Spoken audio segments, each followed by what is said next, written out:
Shalom à tous, bien-aimés, frères et sœurs, grâce et paix sur vous, au nom du Mashiach notre Adon. Bienvenue au sacerdoce du Nazir, la voix sainte. Je suis le Kohen Hanazi Nezeria, fils d'Israël, biologique de la tribu de Lévi. Alors, mes bien-aimés, nous allons entamer la deuxième partie de notre série d'études qui a pour thème la cause des malheurs de l'Afrique. La cause des malheurs de l'Afrique. Donc, c'est une série que nous avons entamée avec vous. Pour ceux-là qui n'ont pas vu la première partie, je vous conseillerais d'aller, bien sûr, regarder la première partie sur mon compte YouTube, le Kohen Hanazi Nezeria. Kohen Hanazi Nezeria. Alors, nous continuons avec notre thème de savoir la cause, bien sûr, des malheurs de l'Afrique. Alors, dans notre précédente vidéo, nous avons vu que la première cause, d'ailleurs, qui a suscité les malheurs pour l'Afrique, c'était premièrement de se laisser berner par l'Occident et ainsi les amener à bannir les dieux. Parce que le christianisme aurait déjà falsifié le premier verset de la Bible qui nous parle de la pluralité des dieux. Parce que le verset 1 de Genèse, le chapitre 1, nous dit en hébreu: Bereshit bara Elohim et Hashamayim ve et haaret. Logiquement et littéralement, au commencement, les dieux créèrent les cieux et la terre. Alors, le mot utilisé dans le verset est le mot Elohim. Que l'Occident, le Vatican, va tout simplement changer le mot Elohim qui est un pluriel et ils vont traduire en français: au commencement, Dieu créa les cieux et la terre. Ce qui est déjà archi faux. Ça, c'était la première des choses. Nous avons vu également dans le livre de Job que le Tout-Puissant, en posant les fondements de la terre, il y avait les fils des dieux qui assistaient à la création et ils acclamaient. C'est dans ce contexte-là que l'Éternel disait: faisons l'homme à notre image selon notre ressemblance. Alors, dans le livre de Somme, le chapitre 82, le verset 1, en descendant, l'Éternel dit, la parole dit: Dieu se tient dans l'assemblée des dieux, il juge au milieu des dieux. Alors, qui sont ces dieux? Au verset 6, il dit: j'ai dit que vous êtes des dieux, vous êtes tous les fils du Très-Haut. Alors, mes bien-aimés, il a fallu que l'Occident, le Vatican, vise exactement ce qui fait la base de la spiritualité de l'homme africain, de l'homme noir. Alors, mes bien-aimés, je vous conseille vivement de regarder la première partie de cet enseignement et cela va vous faire du bien. Alors, nous entamons la deuxième partie de notre série d'études. Mais pour cela, je vais d'abord aller dans la Bible chrétienne et là, nous allons déjà voir ce que le Christ a lui-même enseigné par rapport à notre conduite et à qui nous devons faire confiance. Matthieu le chapitre 7 à partir du verset 15. La parole dit: gardez-vous des faux prophètes. Ils viennent à vous en vêtements de brebis, mais au-dedans, ce sont des loups ravisseurs. Vous les reconnaîtrez à leurs fruits. Cueille-t-on des raisins sur des épines ou des figues sur des chardons? Tout bon arbre porte de bons fruits, mais tout mauvais arbre porte de mauvais fruits. Un bon arbre ne peut porter de mauvais fruits, ni un mauvais arbre porter de bons fruits. Tout arbre qui ne porte pas de bons fruits est coupé et jeté au feu. C'est donc à leurs fruits que vous les reconnaîtrez. Ceux qui me disent: Seigneur, Seigneur, n'entreront pas tous dans le royaume des cieux, mais celui-là qui fait la volonté de mon Père qui est dans les cieux. Plusieurs me diront en ce jour-là: Seigneur, n'avons-nous pas prophétisé par ton nom? N'avons-nous pas chassé les démons par ton nom? Et n'avons-nous pas fait beaucoup de miracles par ton nom? Alors je leur dirai ouvertement: je ne vous ai jamais connu, retirez-vous de moi, vous qui commettez l'iniquité. Alors, mes bien-aimés, voici un passage qu'il faut lire avec précaution et déterminer sans émotion. Alors, le Christ nous pose des directives déjà et dit: méfiez-vous des faux prophètes. Les faux prophètes qui viennent à vous comme des personnes qui sont là pour conduire le peuple, mais en réalité, le Christ nous dit: ce sont des loups. Et vous connaissez bien le loup? Le loup est en quelque sorte comme un chien sauvage. D'accord? Et le loup, sa nourriture préférée, c'est les brebis, les petits moutons.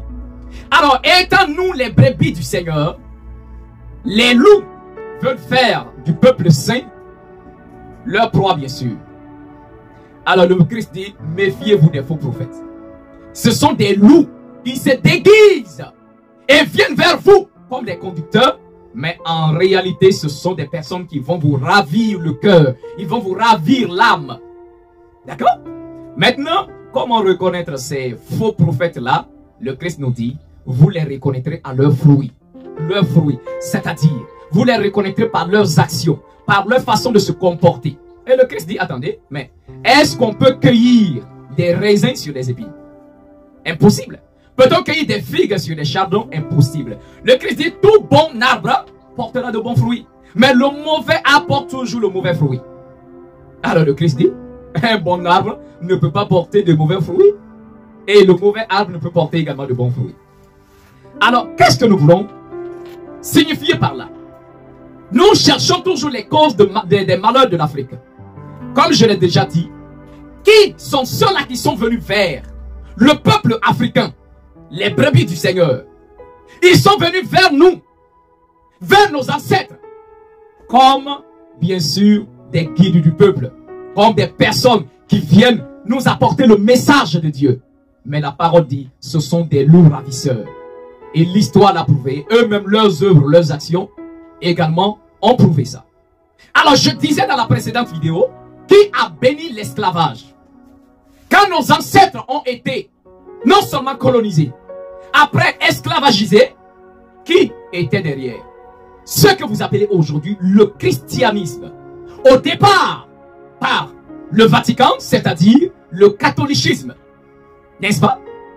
Et après cela, même s'il y a eu une séparation entre les catholiques, bien sûr par le biais de Martin Luther King qui devient le père du protestantisme, alors, quand il est arrivé que le roi de la Belgique, alors, ce monsieur, appelé Léopold II, envoie des missionnaires en Afrique. Qu'est-ce qu'ils ont reçu comme message? Qu'est-ce qu'ils ont reçu comme directive quand ils viendront affronter les Noirs, les Africains? Les vidéos circulent toujours sur le net. On a encore le discours du roi de la Belgique, bien sûr. Le roi de la Belge. Ok, Léopold II a toujours, bien sûr, son discours sur le net. Vous pouvez aller taper le discours de Léopold II. Ça va sortir, bien sûr. L'enregistrement est là. On a également le message par écrit. Alors, dans cette deuxième partie de cet enseignement, sur les malheurs de l'Afrique, nous allons décortiquer ensemble le discours du roi de la Belge, du roi de la Belgique, Léopold II. Ce qu'il a recommandé à vos soi-disant missionnaires, pasteurs, qui soi-disant vous ont apporté l'évangile. Alors, des voix des prêtres et des pasteurs dans cette partie, notamment le Congo belge. Alors son discours commence. On va pas lire pour lire. Nous allons lire séquence par séquence et décortiquer qu'est-ce que ça veut dire. Alors, ça commence par: Révérend Père, pasteur et chers compatriotes, soyez les bienvenus dans notre grande partie du Congo belge. La tâche qui vous est confiée de remplir est très délicate et demande beaucoup de tact. Prêtres et pasteurs, vous venez certes pour évangéliser, mais cette évangélisation s'inspire de notre grand principe, avant tout les intérêts de la métropole. Le but essentiel de votre mission n'est pas d'apprendre aux Noirs à connaître Dieu. Ils le connaissent déjà depuis leurs ancêtres. Ils prient et se soumettent à Zambi Mpungu, que je sache, et aussi à Zambi Mawizi, etc. On va d'abord nous arrêter là. Le président, le roi de la Belgique, Léopold II, qui envoie les missionnaires en Afrique, qui sont des pasteurs et des prêtres, et il les souhaite la bienvenue sur le territoire Congo, bien sûr. Le Congo qui est, bien sûr, la Galilée, l'Israël antique, bien sûr. C'est pas ces pasteurs maudits qui n'ont rien dans leur tête, qui continuent à falsifier l'histoire et qui continuent toujours à servir Léopold II, parce que ce sont des esclaves, des aliénés, ces pasteurs-là, qui continuent à mentir que l'Occident, là-bas, ce faux État juif qu'ils ont créé là, que c'est là Israël. Le Christ a été noir. Voilà même un qui s'appelle Marcelo Tounancy. Je vous laisse écouter son ignorance qui étale bien sûr sur les réseaux sociaux. Et pour lui, le Christ a été aidé par les Africains. Ce qui veut dire que le Christ était blanc et que les Israélites étaient blancs. Mais que quand le Christ était en train de souffrir, donc c'est les Africains qui ont aidé le Christ. Et que même le Christ, quand Hérode voulait le tuer, il a fui avec ses parents pour aller en Égypte. Donc pour lui, Israël, c'est un peuple blanc. Voilà l'un des aliénés, des vendus à l'Occident. On vous dit que la Bible, c'est le livre du colonialiste. Que la Bible que je prêche, ce n'est pas un livre de Dieu. Ce n'est pas Dieu qui a donné la Bible. C'est le colonialiste qui a pris la Bible et qui est venu avec pour te rendre esclave. Et ainsi vous dites, nous on ne veut pas de cette Bible-là. Nous voulons nos propres traditions, notre propre culture africaine. Nous ne voulons pas du Dieu des Blancs. Nous ne voulons pas du livre des Blancs. C'est faux. Voici la preuve. La Bible n'est pas le livre du colonialiste. Parce que la Bible elle-même est contre le racisme. Et la Bible originelle, la première Bible, pas la Bible en français, en lingala, en anglais, parce que ce n'est pas ça la première Bible. La première Bible n'a pas été écrite en français. La première Bible a été écrite en hébreu, en araméen, l'Ancien Testament, et le Nouveau Testament en grec. La Bible n'est pas la Bible des Français. La Bible n'a pas été écrite dans sa première version en français, ni en anglais. C'était en araméen, c'était en hébreu, c'était en grec. Et ce ne sont pas les Grecs qui sont venus ici, ni les Hébreux, ni les Araméens, ce sont les Français. Donnez-moi la main. Alors, mes frères, la Bible n'est pas le livre du colonialiste. Pourquoi? Parce que la Bible reconnaît l'Égypte, reconnaît l'Afrique, comme étant la puissance mondiale au temps de Moïse. La Bible reconnaît qu'il y avait une nation africaine qui était la plus puissante de la terre. Si la Bible était la Bible du colonialiste, elle n'allait pas reconnaître que les Africains, pendant un temps, dominaient la terre. Aussi, la Bible reconnaît la reine de Saba de l'Éthiopie. Et reconnaît que c'était parmi les plus grandes reines de ce temps-là. La Bible reconnaît l'Éthiopie et reconnaît l'élévation de la reine de Saba. Si c'était la Bible du colonialiste, le livre du colonialiste, ça n'allait pas reconnaître qu'une femme, d'ailleurs une femme, était aussi élevée que Salomon. La Bible reconnaît que c'est un Africain, Simon de Cyrène, qui a aidé Jésus lorsqu'il avait du mal à porter la croix. Quand Jésus portait la croix, qui est venu pour l'aider? C'est Simon de Cyrène. Cyrène, c'est la Libye. Donc ce sont les Africains qui sont venus aider Jésus quand il devait monter à la croix. Donnez-moi la main. La Bible reconnaît. Quand on a voulu tuer Jésus, il a fui où? En Égypte, quand il était un enfant. C'est l'Afrique qui a reçu Jésus quand il était bébé. Lorsque le peuple de Dieu a voulu mourir de faim, quelle est la nation qui les a reçus? C'est l'Égypte qui a reçu Jacob et Joseph. À Goshen, c'était l'Afrique. Si la Bible était la Bible du colonialiste, comment la Bible peut reconnaître autant de qualités à l'Afrique? Donne-moi la main. La Bible reconnaît que l'un des plus grands prophètes de l'Ancien Testament, Moïse, a grandi où? En Afrique, en Égypte. Il est né où? En Afrique, en Égypte. Il a été élevé par qui? Par des Africains. Parce que les Africains, ce sont que les Égyptiens. Les Égyptiens étaient des Africains. C'est aujourd'hui l'histoire. On nous montre les Égyptiens avec des Égyptiens qui avaient des nez pointus. Non. On a fait des recherches dans les sites archéologiques. Les grands pharaons de l'Égypte, c'était des Noirs. Et la Bible reconnaît cela. Ce sont les Noirs qui ont appris à Moïse à écrire. La Bible le reconnaît. Mais pourquoi vous dites que la Bible est le livre du colonialiste? Lorsque maintenant nous-mêmes, nous sommes venus lire, nous sommes rendus compte que c'est vrai, dites c'est vrai. Les colonisateurs ont utilisé la Bible pour dominer le noir. Mais ce n'est pas parce qu'ils ont utilisé la Bible que c'est leur Bible. Ce n'est pas parce que je prends un couteau, je te tue avec, que ça devient mon couteau. Je l'ai mal utilisé. Il était fait pour préparer, moi je l'ai utilisé pour tuer. Est-ce que je vais jeter un couteau parce que le couteau a tué quelqu'un alors qu'à la base on l'a utilisé pour préparer? Est-ce que je vais arrêter d'utiliser l'électricité parce qu'un frère ici a touché et il est mort? Il a mal approché l'électricité et il est mort. Mais ce n'est pas que l'électricité est mauvaise. Les colonisateurs qui ont mal utilisé la Bible, c'était des chrétiens qui avaient abandonné Dieu et des faux serviteurs de Dieu. De la même manière qu'aujourd'hui, il y a des gens aujourd'hui qui utilisent mal la Bible pour escroquer le peuple de Dieu. Mais ce n'est pas pour autant que la Bible est mauvaise. Ce sont eux qui utilisent mal. Les colonisateurs qui sont venus au milieu de vous, C'était des apostats, c'était des faux serviteurs de Dieu. C'était une église qui avait abandonné Dieu, qui utilisait maintenant la Bible pour avoir l'argent. Mais ce n'est pas pour autant que la Bible est mauvaise, parce qu'elle était mal utilisée. On l'a mal utilisée, mais la Bible est une bonne parole. Donc pour lui, Israël, c'est un peuple blanc. Voilà l'un des aliénés, des vendus à l'Occident. Des esclaves des Occidentaux. Les voilà.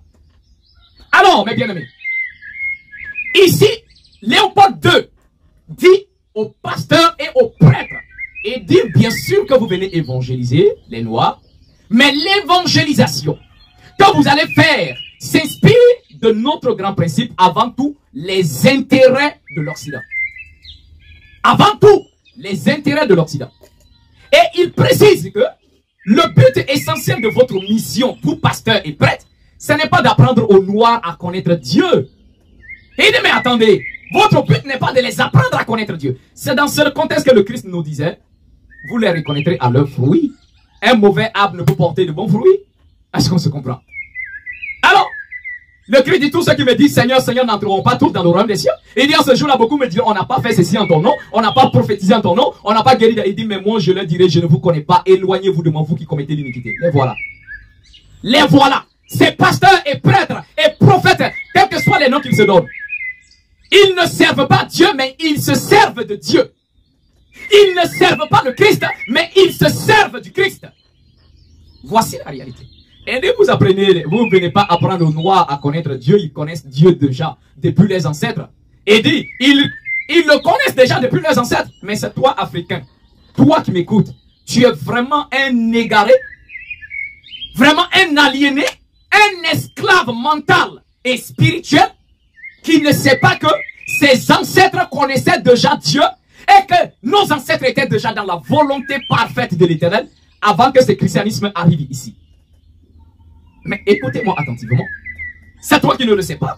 Mais celui qui envoie ici les missionnaires et les pasteurs et les prêtres, il est dit clairement, ceux que vous partez affronter, ils connaissent déjà Dieu. Alors vous n'allez pas les apprendre à connaître encore Dieu. Ils le connaissent déjà depuis les ancêtres. Et ils prient. Ils se soumettent à Zambé Mpulu. Et ils se soumettent aussi à Zambé Mawizi. Ainsi que tous les guides spirituels et les divinités qui les accompagnent. Ils se soumettent à eux, ils prient. Ils connaissent déjà Dieu. Dans votre mission ici, ce n'est pas de les apprendre à connaître Dieu. On se comprend? Il y a des Africains bêtes, aliénés. Quand nous parlons, ils disent, non, l'église catholique est la première église. Voilà, c'était la première église. Mais nous n'avons rien à foutre avec une première ou une seconde église. Nous n'avons rien à foutre avec ça. On se comprend? Et c'est ce que Léopold leur dit. Ils connaissent déjà Dieu. L'Occident sait que nous connaissons déjà Dieu depuis le temps de nos ancêtres. Alors, ce n'est pas eux qui nous ont apporté la connaissance de Dieu. Ce n'est pas eux qui nous ont apporté l'identité et la connaissance spirituelle. Ce n'est pas l'Occident qui nous a apporté ça. Nos ancêtres le savaient déjà. Mais, Léopold continue. Il dit, ils savent que tuer, voler, coucher avec la femme d'autrui, calomnier, insulter, etc. Ils savent que ces choses-là sont des mauvaises actions. Ils savent que c'est mauvais. Ils savent que c'est mauvais. C'est pas l'Occident qui est venu nous apprendre à ne pas tuer, à ne pas voler, à ne pas calomnier, à ne pas insulter, à ne pas coucher avec la femme d'autrui. C'est pas l'Occident qui nous a menés à connaître les commandements de Dieu. Nos ancêtres le connaissaient déjà. Avant qu'ils arrivent ici, nos ancêtres avaient déjà reçu une mission céleste, une spiritualité venant du Maître suprême de l'univers, l'Éternel, le Tout-Puissant, Yahuwah. Ils le savaient déjà. Alors, vous avez compris, l'Occident n'a rien amené de bon en Afrique. Mais au contraire, l'Occident a apporté la désolation, le chaos en Afrique. L'Occident a apporté la détresse. Et surtout, du satanisme à l'état pur chez les Africains. C'est ce que j'appelle le christianisme. C'est du satanisme à l'état pur. C'est ça la réalité. Si personne ne vous dit cette réalité, moi je vous le dis. On se comprend. Alors nous continuons avec toujours le discours de Léopold. Et il continue en disant, ayons le courage de l'avouer. Vous ne venez pas les apprendre ce qu'ils savent déjà. Votre rôle est essentiellement de faciliter les administrateurs et les industriels. C'est-à-dire que vous interpréterez l'évangile à la façon qui sert le mieux nos intérêts dans cette partie du monde. Pour ce faire, vous veillerez, entre autres, à désintéresser nos sauvages noirs des richesses qui donc regorgent leur sous-sol afin d'éviter qu'ils s'y intéressent ou qu'ils nous fassent une concurrence meurtrière, rêvant un jour de nous déloger de cette partie avant que nous ne nous enrichissions. Alors mes bien-aimés, alors voici déjà ce que Léopold montre aux missionnaires qu'ils doivent faire en Afrique. On ne peut jamais, je répète au plus grand jamais, essayer de modifier, essayer de réparer le christianisme actuel alors que la fondation est déjà fausse. On ne peut jamais chercher à raccommoder une maison si nous savons que la fondation est mal posée. Il faudrait renverser. Il faudrait tout renverser. Les pasteurs ne peuvent jamais chercher à raccommoder le christianisme ainsi de suite pour que ça puisse plaire à l'Éternel. La fondation est déjà sale. Le sang de nos ancêtres est sur vos mains. Le sang de l'Africain est sur le christianisme ainsi que sur l'islam. Le sang de nos ancêtres coule encore sur vos Bibles. Et c'est ce livre que l'Africain aliéné prend. Il met ça près de son cœur. L'Africain, comment se fait-il que ce livre qui a poussé des personnes à verser le sang de nos ancêtres, et que c'est ce même livre pourri que tu mets sur ton cœur et que tu ouvres ton cœur à leur soi-disant Jésus qui peut t'apporter le salut? Jésus, c'est le diable en personne. Parce que c'est celui-là qui a été utilisé pour verser le sang de nos ancêtres. On se comprend la réalité. Nous connaissions déjà le Christ, le véritable d'ailleurs africain, avant que l'Occident apporte son évangile ici. Ceci est la réalité. Alors, Léopold II dit aux pasteurs ainsi qu'aux prêtres, et dit, ayez eu le courage de l'avouer quand même, vous n'allez pas les apprendre ce qu'ils connaissent déjà. Et il dit, mais attention, votre rôle ici, en Afrique, là, c'est tout simplement faciliter les administrateurs, ainsi que l'industriel, c'est votre mission. C'est-à-dire, vous devez juste être là, et faire en sorte de veiller sur le terrain, en sorte que nous puissions, tout simplement, les piller, pour que nous puissions seulement les voler, les piller les trésors qui sont en bas de leur sol. C'est là votre mission. Votre mission n'est pas de les amener à connaître Dieu. Et jusqu'à présent, ces pasteurs, prêtres ou prophètes, là, c'est la même chose qu'ils font. Leurs maîtres ont déjà volé l'Afrique et ils continuent toujours à voler les Africains. Alors, mes bien-aimés, voici la réalité. L'aveugle est celui qui refuse de voir. Ok? Le sourd est celui qui refuse d'entendre, tout simplement. Vous fermez les yeux pour ne pas voir, vous fermez l'oreille pour ne pas entendre. Sinon, votre conscience vous dit quelque chose. Alors, il continue par leur dire, alors tout simplement, vous devez interpréter l'évangile à la façon qui sert le mieux nos intérêts dans cette partie. Donc vous voyez que la Bible qu'on vous apporte est déjà falsifiée, est déjà modifiée, donnée aux pasteurs et aux missionnaires afin de pouvoir interpréter l'évangile, bien sûr, afin de servir leurs intérêts. Alors vous voyez que là, c'est palpable devant vous que la Bible n'est tout simplement qu'un instrument colonial et un instrument qui sert le mieux les intérêts de l'Occident. Ce pasteur Marcelo vient nous dire que non, c'est vrai que ceux qui ont apporté la Bible, c'était des faux serviteurs de Dieu, donc ils ont pris la Bible pour chercher l'argent, ils ont utilisé mal la Bible, mais la Bible est d'abord mauvaise. Est d'abord mauvaise, parce qu'ils ont pris, falsifié le texte pour apporter. Est-ce qu'il y a eu deux façons de Bible ici? C'est eux qui ont apporté ça. On ne peut pas dire que l'Occident, le pasteur, le prêtre va utiliser une bonne parole pour pouvoir faire des actions parce qu'on a déjà falsifié. Ils ont déjà falsifié pour apporter. Est-ce qu'on se comprend? Il faut être intelligent quand même. Et il dit alors, vous interpréterez l'évangile afin de mieux servir nos intérêts.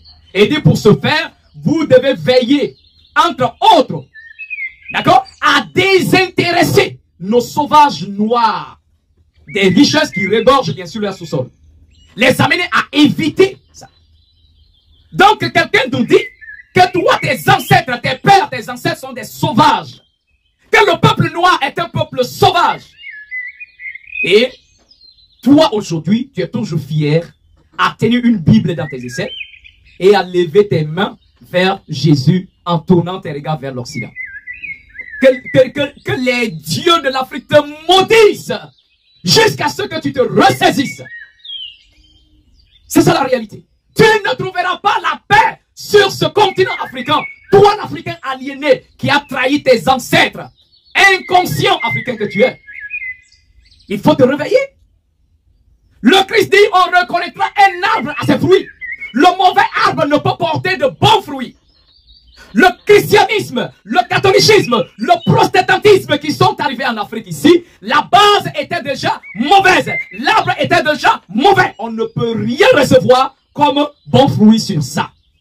Le christianisme n'a rien apporté à l'homme noir comme un moyen de survie ou comme le salut. Mais c'est une religion de mensonge, d'escroquerie, de trafic des âmes humaines.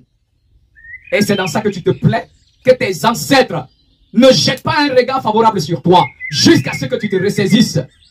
Tu as trahi tes pères. Et quand nos ancêtres sont sur la planète des ancêtres, c'est-à-dire la terre célestielle et regarde l'Afrique, ils sont dans la désolation. Au lieu d'être dans le repos, ils sont tourmentés par vos actions. Et c'est comme ça que vous voulez que vous soyez prospères en Afrique. C'est comme ça que vous voulez que la bonté, la richesse, tout ce qui peut être bien, soit votre partage. Mais comment est-ce possible? Comment est-ce possible que l'Afrique soit prospère, que l'Afrique soit heureuse, si l'Afrique a banni ses dieux et a déçu ses ancêtres? Le sang de nos ancêtres a coulé sur la Bible chrétienne. Le sang de nos pères a coulé sur ce livre-là.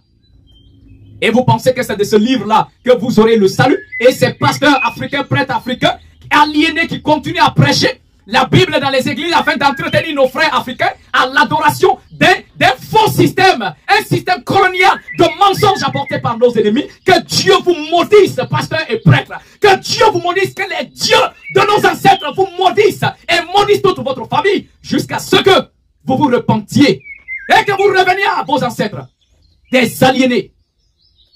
Léopold II continue à dire aux prêtres et pasteurs qui viennent en Afrique pour évangéliser les Noirs et dit que les Noirs ce sont des sauvages. Ce n'est pas nous les sauvages, c'est vous qui êtes plutôt sauvages.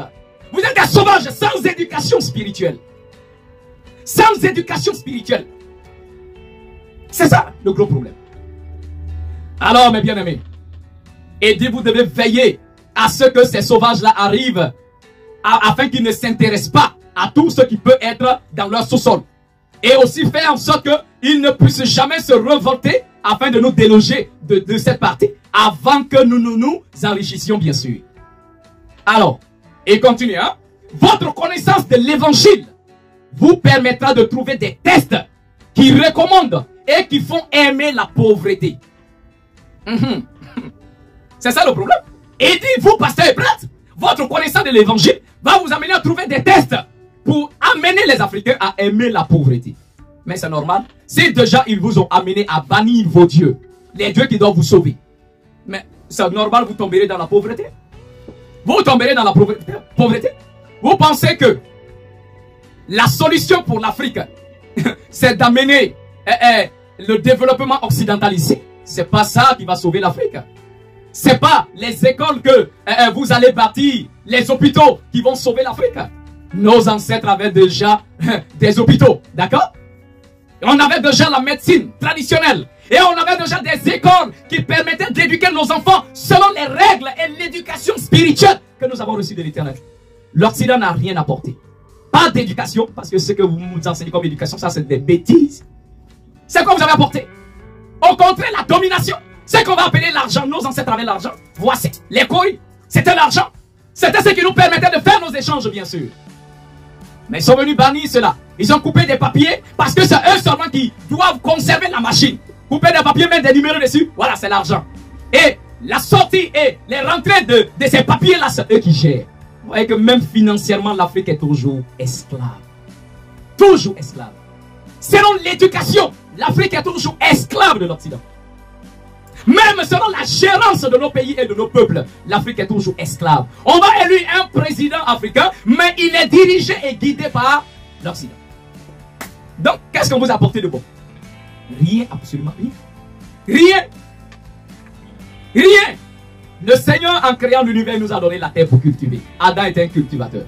Le Seigneur a tout mis dans le sol, qui permet que l'Africain, son moyen de développement est d'aller cultiver le sol pour pouvoir manger et se protéger et également sauver sa famille de tout ce qui peut être. On était heureux dans ça. C'est quoi vous appelez le développement? Allez s'asseoir dans un bureau. C'est ça que vous appelez le développement? S'asseoir dans un bureau, faire tourner des feuilles, mais ce qui est écrit sur ces feuilles-là, c'est pour leurs intérêts. C'est pour leurs intérêts. On va prendre un enfant, on le met soi-disant à l'école occidentale. Il passe des années. L'école primaire, il vient au collège, lycée, ainsi de suite. Il fait des années en train d'étudier les feuilles des blancs. Ses parents vont dépenser. Il finit. On lui donne des feuilles qu'on appelle ça diplôme. Et il commence à vouloir chercher du travail. Il n'en trouve pas. Et s'il doit en trouver, il devient l'esclave de cette entreprise-là. À tel point, son lever est dicté. Tout ce qu'il doit faire est dicté. Même le fait qu'il puisse rendre un culte à l'Éternel, il est empêché. Alors, qu'est-ce que vous avez de bon? Dites-moi, l'Occident, c'est quoi il a amené de bon? Qu'est-ce qu'on vous a amené de bon? Votre modernité a amené quoi de bon? C'est ça la question. Alors, il dit, votre connaissance de l'évangile est tout simplement de trouver des tests qui font aimer la pauvreté. Par exemple, heureux les pauvres, car le royaume des cieux leur appartient. Et il est plus difficile pour un riche d'entrer au ciel qu'à un chameau de passer par les trous d'une aiguille. Est-ce que le Christ a une fois dit heureux les pauvres? Parce que le royaume des cieux est à vous. Ils ont falsifié encore une fois de plus. Le Christ dit heureux ceux qui se reconnaissent pauvres en esprit. C'est-à-dire heureux ceux qui reconnaissent leur état de pauvreté spirituelle. Et le fait d'avoir la connaissance de leur état spirituel leur permettra bien sûr de s'améliorer afin de grandir spirituellement. Cela n'a rien à voir avec heureux les pauvres physiquement. Quand vous êtes arrivés ici en Afrique, nos ancêtres étaient pauvres, mais c'est vous plutôt qui étiez pauvres. Et vous êtes arrivés et vous avez tout pris à nos pères. Oh, les gens parlent aujourd'hui de l'Occident qui est développé. Je vois même des pasteurs comme Raoul Wafo et puis quoi encore qui disent que non, l'Occident, c'est le christianisme qui a développé ces pays-là. Tu es sûr? Oui, le christianisme a développé l'Occident en faisant quoi? C'est nos pères qu'ils ont pris pour aller travailler dans les plantations. Donc, l'Occident est développé sur la base du sang de nos ancêtres. S'ils ne prenaient pas nos pères pour les amener dans leur plantation, il sera à ce niveau ici. C'est ça. Et après vous dites que non, l'Afrique est pauvre, mais toi, pasteur aliéné, tu connais le nombre des Africains qu'on a pris ici pour les envoyer? Tu connais combien sont morts sur la mer? Tu connais le nombre de nos pères, de nos ancêtres qui sont morts sur la mer et déportés dans ces pays-là? Alors vous voyez que même l'Occident a été travaillé, développé par la souffrance de nos ancêtres. Alors c'est quoi vous appelez pays développé? Si nos pères étaient encore ici, ces personnes qu'on a vendues, ils étaient encore en Afrique. Vous pensez que l'Afrique allait être dans cet état? Voici la réalité. Et vous devez les amener tout simplement à aimer la pauvreté, trouver des tests heureux ceux qui sont pauvres car le royaume des cieux est à vous. Alors, il va continuer bien sûr à dire, vous ferez donc de tout. Vous ferez donc tout pour que les nègres aient peur de s'enrichir, pour mieux mériter le ciel. Les soutenir petit à petit pour qu'ils ne se révoltent jamais. C'est-à-dire le système c'est qu'amenez-les à ne pas s'enrichir, mais ne les laissez pas aussi dans une pauvreté extrême, sinon ils vont se révolter. Donc vous les dépouillez, mais de temps en temps vous les faites quand même quelques petits dons. C'est la même chose que les pasteurs continuent à faire aujourd'hui. La même chose. Dépouiller le peuple. Et leurs manœuvres qu'ils ont pris à côté là, on les donne un peu. Afin qu'ils soient toujours fidèles. Qu'ils soient toujours fidèles. Même ce pasteur vieux avec les cheveux blancs, Mamadou Kambi, qu'est-ce qu'il dit? Et dans l'un de ses enseignements, il disait que tous les jeunes qui travaillent dans l'église là, ils les payent. Ils les payent parce que ce n'est plus l'amour pour le Seigneur, mais plutôt des intérêts qu'on gagne. C'est la même chose. Et il dit de temps en temps, soutenez-les un peu, afin qu'ils ne se révoltent jamais. Et il continue, et dit les industriels et les administratifs sont obligés de se conformer à ce que je vous recommanderai, à vous prêtres et pasteurs blancs, de temps en temps, pour vous faire craindre de ne pas avoir peur de recourir à la violence, c'est-à-dire injurier ou battre. Et il dit, mais quand vous partez là-bas, il faut aussi que ces nègres-là, ces Africains aient peur de vous. Et il dit, de temps en temps, pour vous faire craindre, alors vous ne devez pas avoir peur de les insulter et de les frapper, de les battre, ou même les abattre, tuer. Vous ne devez pas avoir peur de faire ça. Vous devez les inspirer la peur et la crainte de vous. Ça vous appelez que ce sont des personnes qui ont apporté le salut. Ça, c'est le salut, ça. Ça, c'est le salut. Ça, c'est le salut. La parole dit que c'est la bénédiction de l'Éternel qui enrichit et ne la fait suivre d'aucun chagrin. Vous dites que le christianisme est le salut, mais un salut qui est chagriné, c'est votre religion avec du poids. Fallait venir et puis parler tout simplement et puis laisser chacun choisir ou pas. Voyez. Alors il continue en disant que il ne faudra pas que les nègres ripostent ou se nourrissent de vengeance. Pour cela, vous leur enseignerez par tous les moyens et vous insisterez à ce qu'ils suivent l'exemple de tous les saints qui ont tendu les joues, qui ont pardonné les offenses, qui ont reçu les crachats et les insultes sans tressaillir. Il faudra les décourager et les détacher de tout ce qui pourrait leur donner le courage de nous affronter. Et vous devez les enseigner à supporter les offenses, à pardonner, à être comme les saints qu'on a frappé ici et j'en présentais là. Et c'est dans ce contexte-là, ils vont falsifier, ils disent, aimez vos ennemis, priez pour ceux qui vous persécutent et vous maltraitent. Moi, prier pour quelqu'un qui me persécute et qui me maltraite, ça ne va pas chez toi. Voilà. Voilà aujourd'hui. C'est même qui disent que ils vous ont apporté le salut. Nos frères sont dans les Amériques. Nos frères et sœurs sont en France. Allez-y voir comment ils vivent là-bas. Je vois des Africains qui sont là. Un peu, je vais aller en France, je vais en Europe, je vais dans le pays des Blancs. Mais attention, tu sais comment ils vivent là? Est-ce que tu le sais? La souffrance qu'ils vivent là-bas. Tu es même dans ton propre pays ici. C'est l'Occident qui te gouverne ici. À plus forte raison, aller rentrer dans leur nez. C'est ici on ne peut pas devenir riche. C'est ici on ne peut pas s'en sortir. Parce que vous voulez tous aller travailler dans les bureaux. Vous voulez tous aller travailler dans les bureaux. Vous êtes devenus des paresseux qui n'ont aucune force et pas d'énergie dans le corps. On est d'aller au champ, faire des plantations, faire travailler au champ, non. C'est dans le bureau, on va aller s'asseoir. Et où il y a l'air climatisé, on est assis là et puis on manie ceux qui vont appeler le bic. Des apprentis de mensonges. Toujours des esclaves. C'est ça le gros problème. Ouais. Ah, l'Africain. Réveille-toi, tu dors. Tu dors. Mais nous sommes à l'heure du verseau. N'est-ce pas? Et tout ce qui est mensonge sera dévoilé. Et c'est l'heure de la vérité. C'est l'heure du réveil. La conscience de chacun doit se réveiller, bien sûr. Et dit alors, amenez-les à craindre et à ne jamais avoir le courage de nous affronter. Ok? Et il dit que ici, quand il dit de ne pas avoir le courage de nous affronter, il dit, je songe ici, spécialement à leurs nombreux fétiches de guerre, qui prétendent ne point abandonner. C'est-à-dire, eux-mêmes, ils avaient peur de nos armes spirituelles, qu'ils vont appeler fétiches. Mais le mot fétiche veut dire quoi? Et même qui a emporté le français là, le mot fétiche veut dire quoi? Va dans le dictionnaire français, c'est toi qui es ignorant. Quand on dit fétiche, toi tu penses que c'est quelque chose de mauvais, de satanique. Mais va voir le mot fétiche veut dire quoi? Le mot fétiche veut dire objet de culte chez les animistes. Nous sommes animistes. Et ce que vous appelez fétiche, ce sont nos objets de culte. Et on est fiers de ça. On se comprend? Et alors il faut tout simplement les amener à abandonner leur fétiche de guerre. Tout ce qui peut être leur protection spirituelle, qui peut leur donner une force surnaturelle, amenez-les tout simplement à les abandonner. C'est dans ce contexte-là que j'ai parlé du bannissement des dieux. Ils ont amené l'homme africain à bannir ses dieux.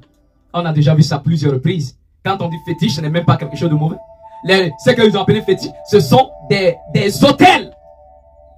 Des hôtels dans lesquels, bien sûr, les hôtels dans lesquels les anges, les esprits qui sont avec nous devraient loger. C'est ça. Alors il continue, il dit, votre action doit porter essentiellement sur les jeunes, afin qu'ils n'hésitent point de nous saluer. Quand le commandement du Père, c'est-à-dire Dieu, est en contradiction avec celui des missionnaires, qui sont les pères spirituels de leurs âmes, vous insisterez particulièrement sur la soumission et l'obéissance même aveugle. Cette vertu se pratique mieux quand il y a l'absence de critique. Et dit, quand vous partez, votre mission est de vous concentrer sur les jeunes. Mais c'est pas la même chose qu'ils font là. Quand ils font leur politique là, et que le sang doit verser, qui on soulève pour faire des manifestations dans les rues? Les jeunes. Ces manipulateurs sont là, ils poussent les jeunes à sortir, à les s'entretuer par des machettes, par des fusils. Parce qu'ils savent déjà que les vieux sont déjà près de la tombe. Donc il n'y a plus d'avenir vraiment long pour les vieux. Donc eux, on les laisse mourir tout naturellement. Parce qu'ils sont déjà près de la mort. Mais les jeunes ont encore la vigueur. Donc c'est eux il faut amener. Afin qu'ils s'entretuent. Et l'Africain est toujours là à s'entretuer pour des bêtises des Occidentaux. L'Afrique sera enfin libre à quel moment? Aucun pays africain n'a l'indépendance. Non, c'est la fête de l'indépendance. Non, l'indépendance de tel pays. C'est quelle indépendance dont vous parlez? C'est quelle indépendance dont vous parlez? Aucun pays africain n'est indépendant. Aucun pays. Même l'Éthiopie, qui avait été le pays qui n'a pas été colonisé, est toujours actuellement colonisé mentalement et spirituellement. Parce qu'ils ont laissé la religion occidentale prendre place également. C'est ça. De quelle indépendance vous parlez? Il n'y a pas d'indépendance. Parce que l'indépendance veut que tu sois indépendant spirituellement, tu sois indépendant mentalement et aussi physiquement. Mais physiquement même là, personne n'est indépendant. Parce que tous les travaux que nous faisons physiquement se résument à faire quoi? Enrichir l'Occident. De quelle indépendance vous parlez? C'est toujours l'esclavage? Seulement que la méthodologie a changé? C'est toujours l'esclavage. Alors, et dit amenez-les, tout simplement surtout les jeunes, à nous saluer. Et quand le commandement de l'Éternel est en contradiction avec le commandement des prêtres, des pasteurs, et dit tout simplement, vous devez les exiger tout simplement à se soumettre. Même si ils veulent faire quoi, ils n'ont qu'à se soumettre.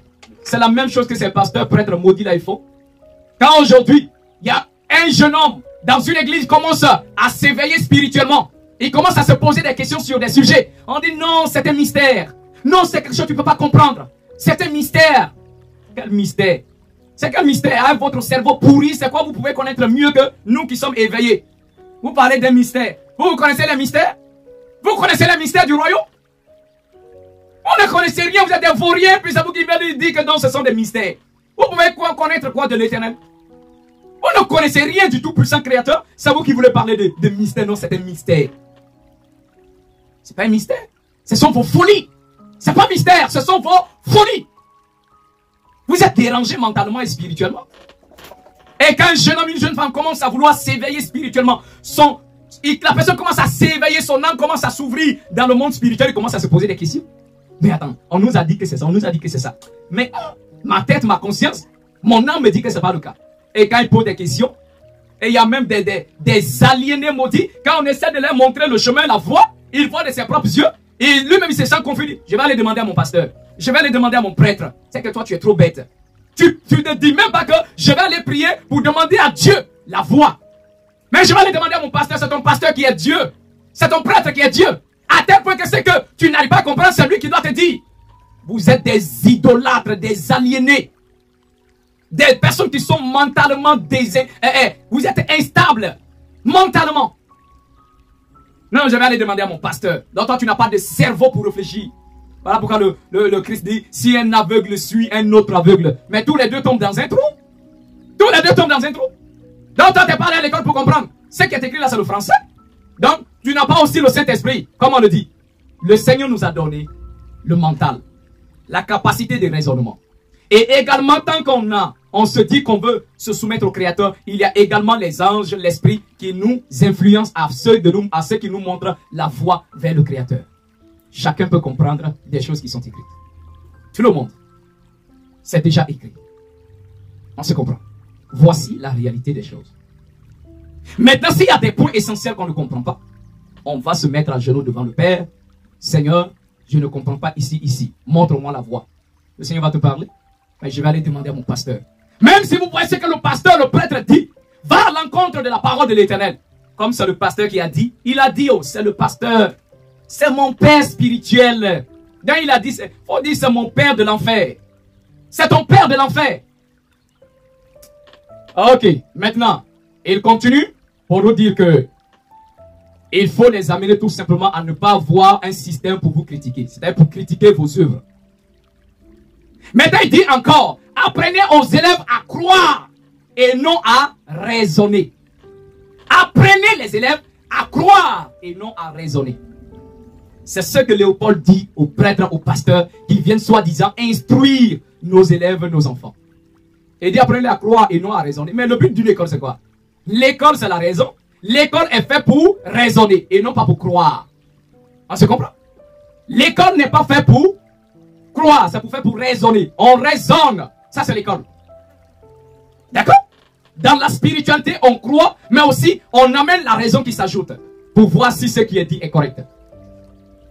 Alors, il dit, ce sont là, chers prêtres et pasteurs et compatriotes, quelques principes que vous appliquerez sans faute. Et vous trouverez beaucoup d'autres dans des livres et tests qui vous seront remis à la fin de cette séance. Vous verrez donc que ce que je vous recommande à vous, prêtres et pasteurs blancs, évangélisez les noirs jusqu'à la moelle des os, afin qu'ils ne se révoltent jamais contre les injustices que vous les ferez subir. Et, ouais, il dit évangélisez-les jusqu'à la moelle des os, afin qu'ils ne se révoltent jamais, même si vous les faites subir l'injustice. On se comprend? Il dit faites-leur citer chaque jour.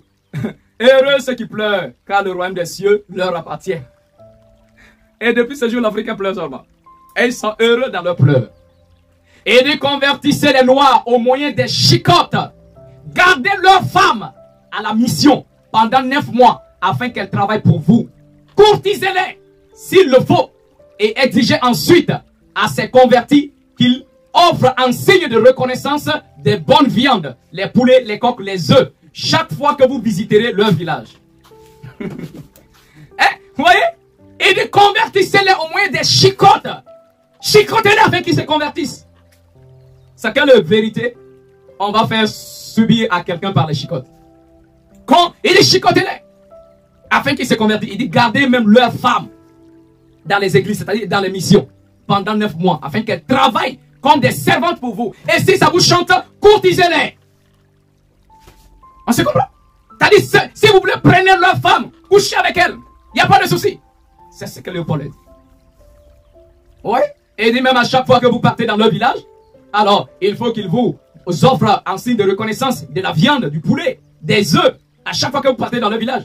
Et il dit faites tout pour éviter que les noirs ne deviennent riches. Pour ce faire, chantez-leur chaque jour pour qu'il est impossible à un homme riche d'entrer dans le royaume des cieux.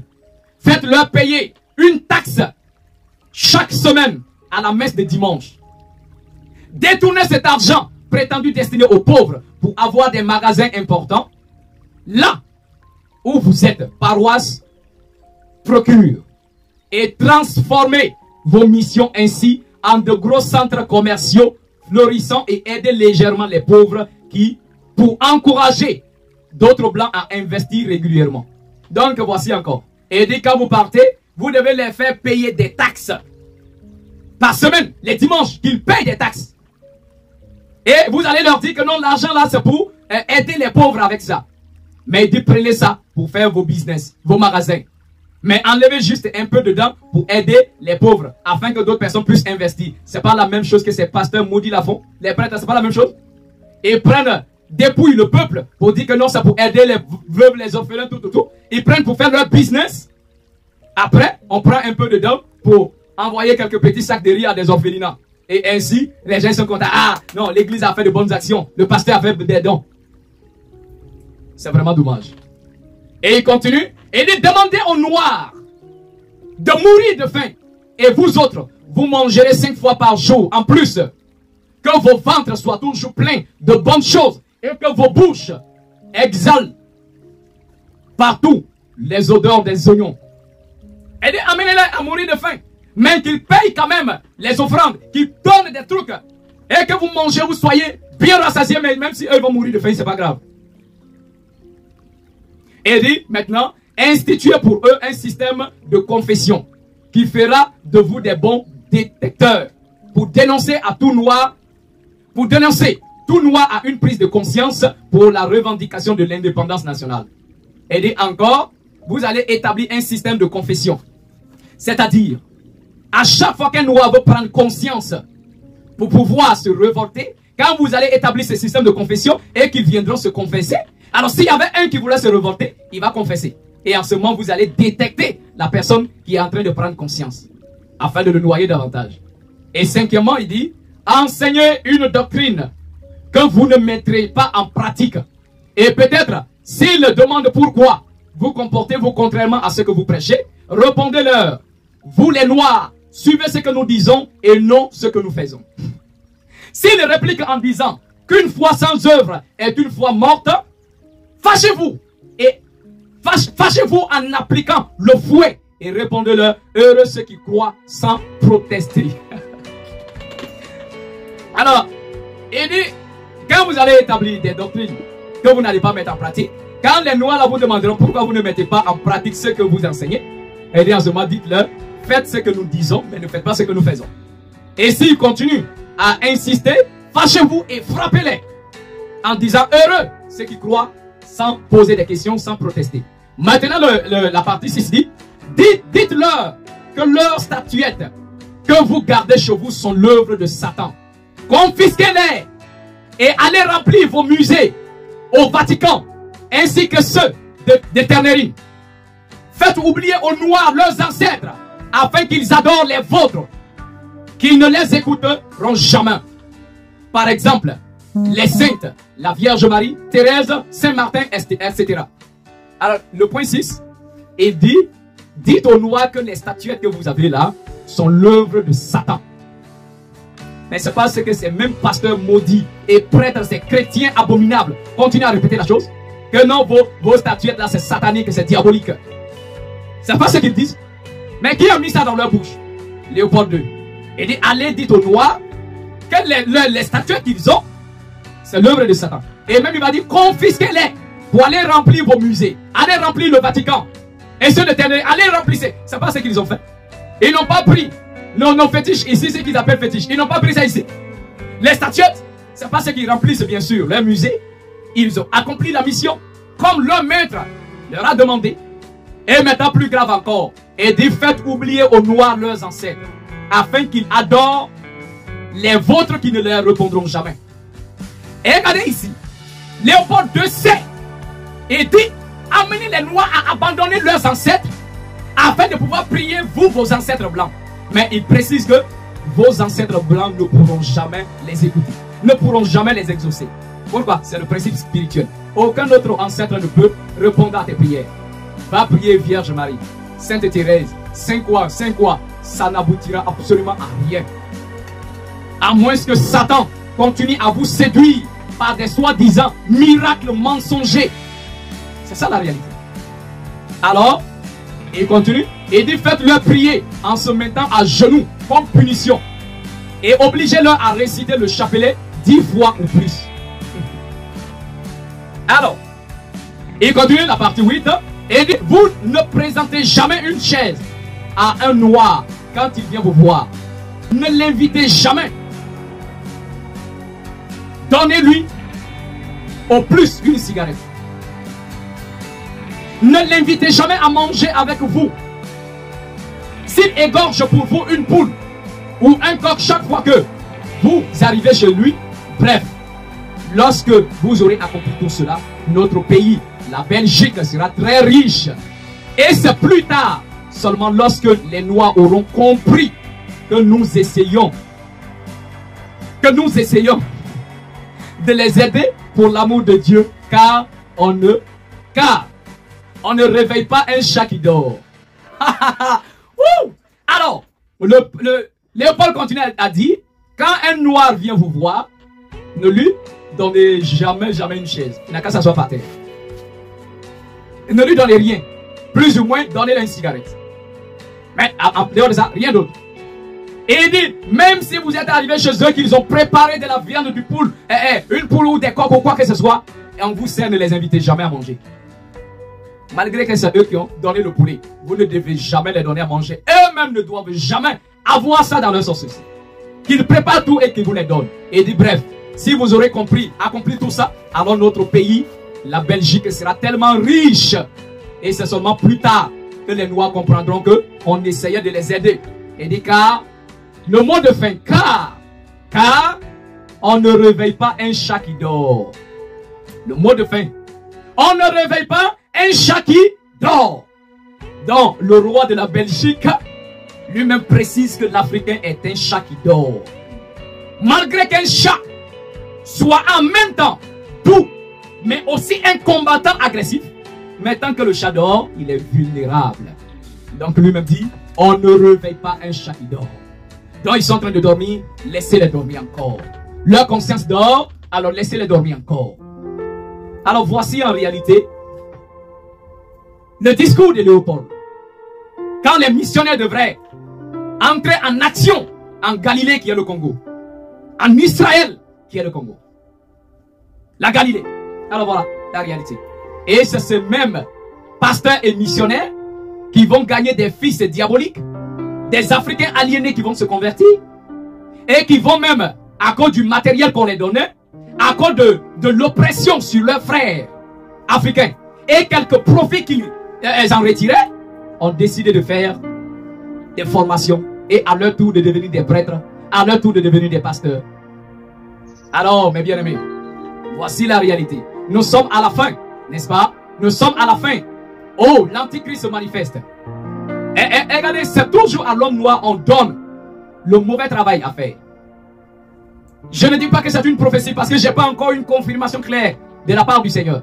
Mais le pape vient de mourir. Mais le faux prophète qui travaillera aux côtés de l'Antichrist, parce que l'Antichrist sera côté politique et le faux prophète sera côté religieux. Mais je ne suis pas en train d'insinuer. Mais si jamais, après la mort du pape, c'est un pape africain qui monte et devient pape, alors ce sera à lui qu'on a donné le sale boulot qui fera aux côtés de l'Antichrist. Parce que l'Antichrist apparaît avec un faux prophète. C'est lui qui sera le faux prophète de l'Antichrist. Depuis que le monde est monde et que le catholicisme est là, il n'y a jamais eu un pape noir. Mais à qui on donnera le sale boulot aux côtés de l'Antichrist, qui gagnera plus d'Africains, plus de personnes à la cour de Satan. Si jamais il y a un pape noir, c'est lui qui fera le sale boulot. Je ne dis pas que c'est une prophétie, je peux même me tromper là-dessus. Mais j'ai juste dit ça par mes propres remarques. Alors mes bien-aimés, peuple africain, nous avons une spiritualité en nous que le tout-puissant créateur a donné à nos ancêtres depuis le commencement. Nous ne sommes pas diaboliques, notre culture n'est pas satanique, notre culture africaine n'est pas diabolique. Et je défie encore n'importe quel pasteur et prêtre au monde de venir prendre sa Bible et donner un passage ou de démontrer des traditions chez nous qui seraient diaboliques et sataniques. Qu'il arrive. Réveillez-vous. Le Léopold dit, on ne réveille pas un chat qui dort. Mais moi je vous dis, réveillons les chats qui sont en train de dormir. Ceci est votre salut. C'était le Cohen Hanazi Nezeria et moi je vous dis, Shalom.